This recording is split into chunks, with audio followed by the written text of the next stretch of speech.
Elles furent les premières à utiliser les collages pour se réapproprier l'espace public. Les premières à comprendre qu'il ne fallait rien lâcher dans les combats, les premières à utiliser parfois la désobéissance civile. Elles s'accrochèrent à des poteaux, restèrent des heures devant le Parlement, jetèrent des pierres et crachèrent dans la rue. Elles voulaient plus que tout gagner leur liberté et cela passait par le droit de vote. Dans le prochain quart d'heure, on remonte le fil de l'histoire pour découvrir les suffragistes et suffragettes, deux mouvements féministes anglais pour le droit de vote.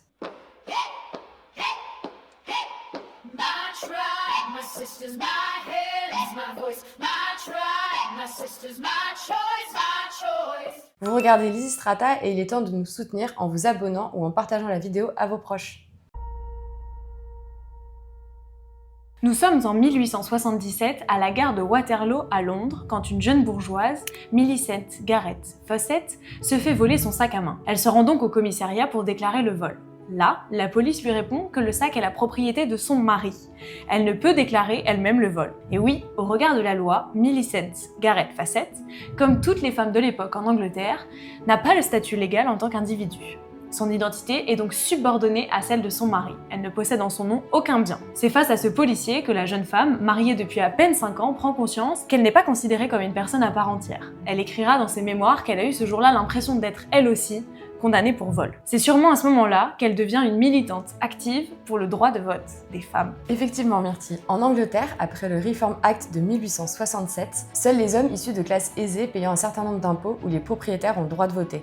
Les femmes n'ont pas plus de droits qu'un criminel ou un mineur et ne peuvent pas participer à la formation d'un gouvernement, voter ou être élus en son sein. Nous sommes au cœur du règne de la reine Victoria. Même si l'on sait que les monarques anglais n'ont pas un rôle politique à proprement parler, il n'empêche que la reine Victoria ne souhaite pas donner le droit de vote aux femmes. C'est l'ensemble de la société qui est alors construite sur un modèle simple.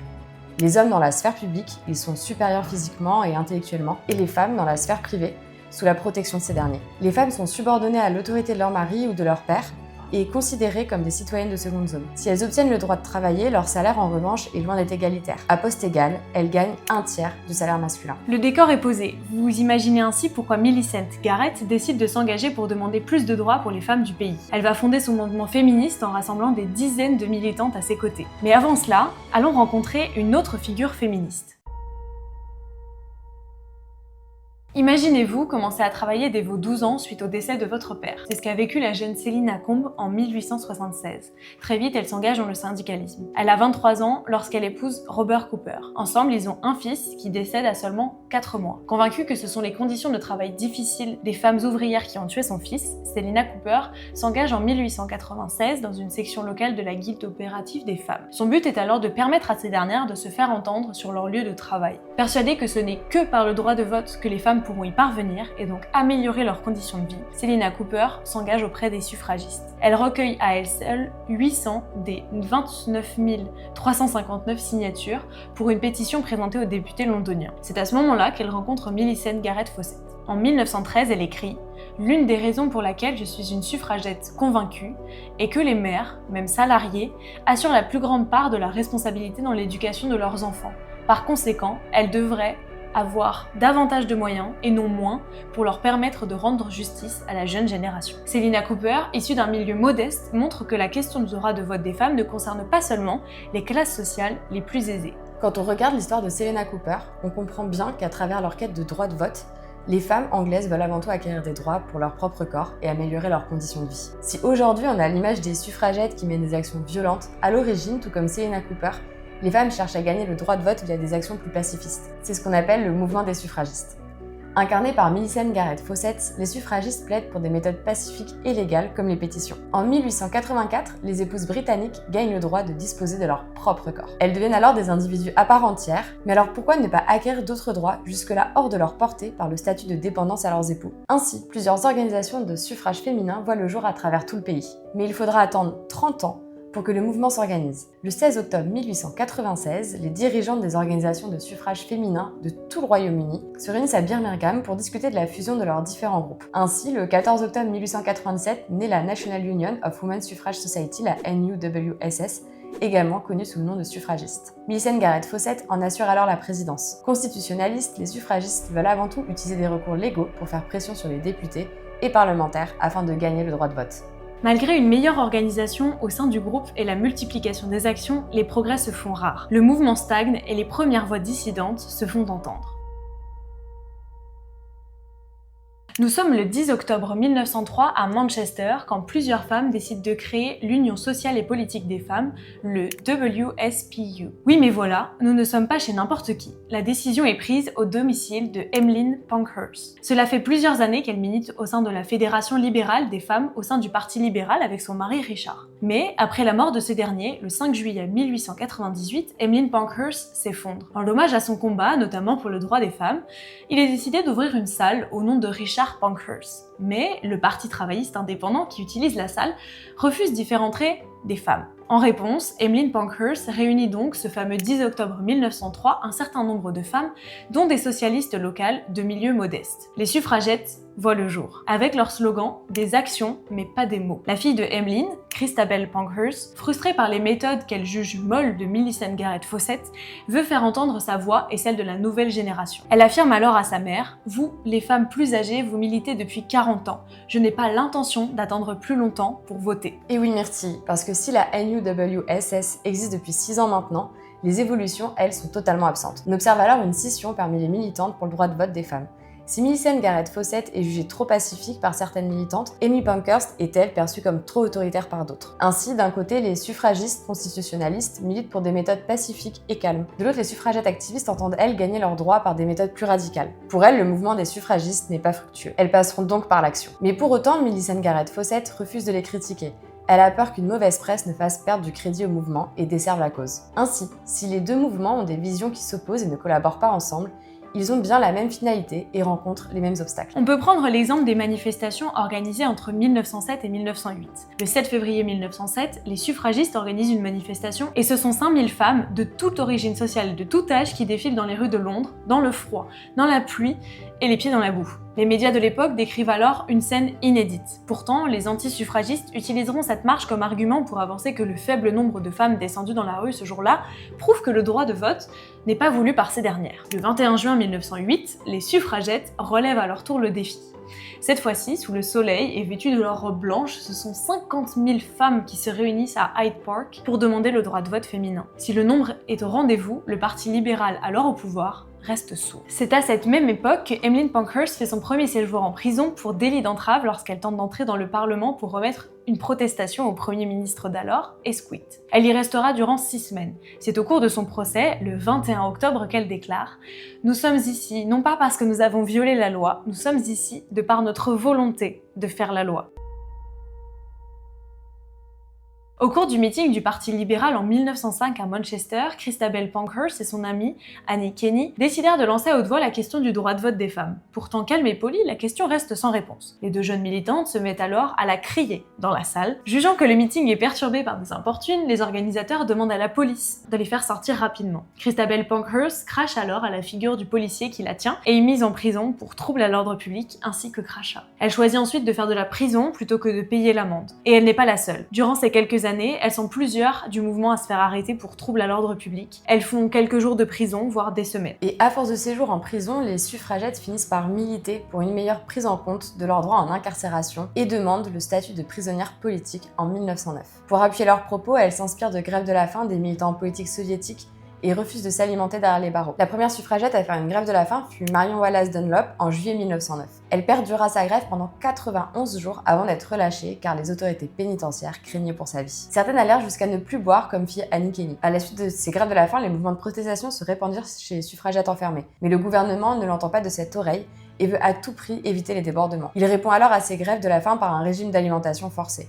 Et le 29 septembre 1909, William Gladstone, le secrétaire général, informe la Chambre des communes de sa décision d'introduire le gavage. Le gavage est alors soi-disant nécessaire pour maintenir la vie des femmes, vie qui est sacrée. En décembre de la même année, Gladstone présente les témoignages de médecins qui assurent que la procédure de gavage est sans danger et est nécessaire pour la santé des femmes. Mais les témoignages des prisonnières montrent le contraire. Rapidement, elles sont soutenues par des grands noms internationaux comme Jean Jaurès ou Marie Curie. Et ce ne sont pas moins de 116 médecins qui s'opposent au gavage et dénoncent les souffrances pour les prisonnières. L'opinion publique s'émeut aussi, car si les hommes ne sont plus les protecteurs des femmes, jusque-là argument des antisuffragistes, à quoi bon ne pas leur laisser le droit de vote au final? Au cours de l'année 1910, Emmeline Pankhurst annonce que la WSPU mettra en pause toute activité militante et se concentrera uniquement sur des activités constitutionnelles. Ainsi, durant 6 mois, le mouvement suffragiste mène une campagne de propagande, organise des marches et des réunions. En juin, un projet de loi permettant à 1 millier de femmes de voter est proposé au Parlement. Les discussions s'enlisent et durent des semaines. Millicent Garrett Fawcett prévient alors le Premier ministre. Si les espoirs sont déçus, la violence recommencera. En novembre, le Parlement finit par déclarer qu'il n'y aura plus de temps alloué à l'étude de ce projet de loi. Les suffragettes voient rouge et décident de montrer leur colère lors d'une manifestation devant le Parlement le 18 novembre. Le 18 novembre 1910, en début d'après-midi, elles sont plus de 300 divisées par groupe de 10 à se rendre au Parlement. Il est prévu que les groupes arrivent chacun leur tour et demandent à rencontrer le Premier ministre. Le premier groupe se voit refuser l'accès au bureau, le Premier ministre ne souhaite pas les recevoir. Dans les rues voisines, les autres groupes avancent. Les suffragettes sont accueillies par des rangées de policiers qui les soumettent à des violences, à des insultes, dont une grande partie est de nature sexuelle. La manifestation dure 6 heures. La police frappe les femmes qui tentent d'entrer au Parlement, puis les jette dans la foule des spectateurs où elles sont soumises à de nouvelles agressions verbales, physiques et sexuelles. Nous avons vu les femmes sortir et revenir épuisées, avec les yeux noirs, des saignements de nez, des ecchymoses, des entorses, des luxations. Le cri a circulé « Faites attention, ils traînent des femmes dans les rues latérales !» Nous savions que cela signifiait toujours plus de maltraitance, explique Sylvia Pankhurst, l'une des filles de Emmeline Pankhurst. Les suffragettes sont victimes d'une humiliation dans le cadre public pour leur donner une leçon. 115 femmes et 4 hommes sont arrêtés dans la journée. 130 femmes déposent plainte contre les policiers pour agression. La journée reste connue sous le nom de Black Friday. Quelques jours plus tard, la sœur de Emmeline Pankhurst, Mary Jane Clark, meurt à sa sortie de prison. Ayant été victime de plusieurs commotions cérébrales non prises en charge, elle est la première martyre des suffragettes. Et oui, merci, la mort de Mary Jane Clark est un tournant pour les suffragettes. À partir de ce moment-là, elles ne veulent plus résister, mais effrayer. Elles n'ont plus qu'une seule chose en tête, qu'on parle de leur mouvement, quelle que soit la façon de le faire. Et pour ça, elles savent très bien utiliser leurs procès et les tribunaux deviennent des tribunes. Toutes leurs actions doivent faire parler, qu'importe le prix. En 1912, elles mènent une action de bris de vitres dans plusieurs quartiers. Elles visent alors tout de même des vitrines de magasins vides. À la même époque, les suffragettes ont recours aux attaques à la bombe en ciblant notamment des lieux touristiques et des églises. Emily Davidson s'attaque en 1913 au domicile du ministre des Finances en y déposant une bombe. La même année, la suffragette met en place une stratégie audacieuse. Lors du derby d'Epsom, le plus célèbre d'Angleterre, Emily Davidson se jette sous les sabots du cheval du roi George V. Elle est percutée à pleine vitesse par l'équidé et décède quelques jours plus tard de ses blessures. Son enterrement rassemble des milliers de personnes venues de tout le pays. Plus de 5000 femmes défilent dans le cortège qui traverse Londres. Les funérailles de la suffragette sont grandioses et émeuvent une partie de l'opinion publique. Mais l'extrémisme de leur action les rattrape et dorénavant, toute femme voulant le droit de vote est vue comme folle. Sortant du moule, elles sont considérées comme hystériques et stériles, n'apportant rien de bon à une société pour qui le rôle des femmes se limite à la maternité. Tout le mouvement est dans une impasse. Le gouvernement ne peut accepter les conditions posées par les militantes. Elles sont allées trop loin dans la violence, et faire un pas dans leur sens reviendrait à dire à tous que la violence fonctionne. Alors comment faire entendre leurs réclamations ? Les suffragettes sont coincées. En 1912, le quartier général des suffragettes est investi par la police. Les leaders du mouvement sont arrêtées. Christabel Pankhurst, qui échappe à la police, rejoint Paris où elle dirige le mouvement dans la clandestinité. Les dirigeantes, encore libres, ne peuvent plus avoir d'adresse fixe et sont sans cesse en mouvement. Le WSPU se retrouve isolé alors même que les dirigeantes, dont Emmeline Pankhurst, sont jugées pour conspiration et incitation à la violence. Les grèves de la faim se multiplient et l'opinion publique s'insurge des conditions de détention des suffragettes. En 1913, le gouvernement, qui est sous pression, ne s'arrête pas là et promulgue une nouvelle loi de suspension des peines temporaires. Ainsi, les suffragettes en grève de la faim ne reçoivent aucun soin jusqu'à ce que leur état de santé devienne préoccupant et qu'elles soient relâchées. Tout ce qui pourrait leur arriver une fois libérées n'est plus du ressort de l'État. Les femmes étant mises hors état de nuire jusqu'à ce qu'elles aient repris des forces et que les autorités les arrêtent à nouveau. Mais cela ne fait que remettre à plus tard leur peine puisqu'elles doivent retourner en prison une fois rétablies. Les suffragettes appellent cette loi la loi du chat et de la souris. Les allers-retours en prison deviennent interminables. En 1914, quelques jours après le début de la Première Guerre mondiale, Emmeline Pankhurst signe un accord qui met fin à cette loi. Les suffragettes peuvent sortir de prison à condition d'aider pour l'effort de guerre. Elles deviennent alors ce que l'on appelle les munitionnettes, ces ouvrières qui vont faire des campagnes de recrutement pour convaincre les femmes d'aller travailler à l'usine et de participer à l'effort de guerre.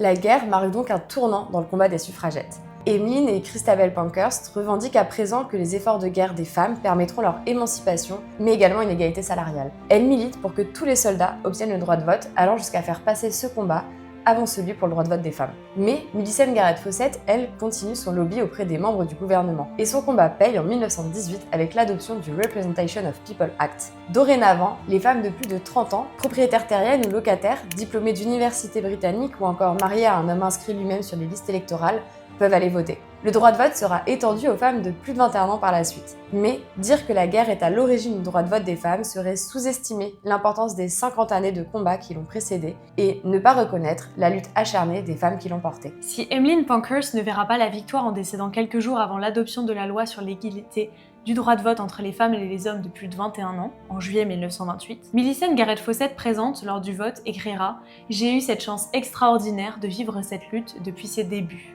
On arrive en fin de vidéo et c'est maintenant le moment de vous parler de ce qui se passe ailleurs dans le monde et au même moment. Les suffragistes s'exportent aux États-Unis où elles organisent conventions, ligues et parades et finissent également à obtenir le vote fédéral avec le 19e amendement en 1920. En France, il faudra par contre attendre la fin de la Seconde Guerre mondiale, le 20 avril 1944, pour que les femmes acquièrent le droit de vote. La vidéo parlait du mouvement des suffragettes anglaises. Nous n'oublions pas qu'elles étaient en grande majorité bourgeoises et blanches. Leur combat ne peut effacer celui des minorités qui, au même moment, ont dû se battre pour leurs droits. Merci de nous avoir suivis, n'hésitez pas à nous dire quelle histoire vous voudriez qu'on raconte la prochaine fois.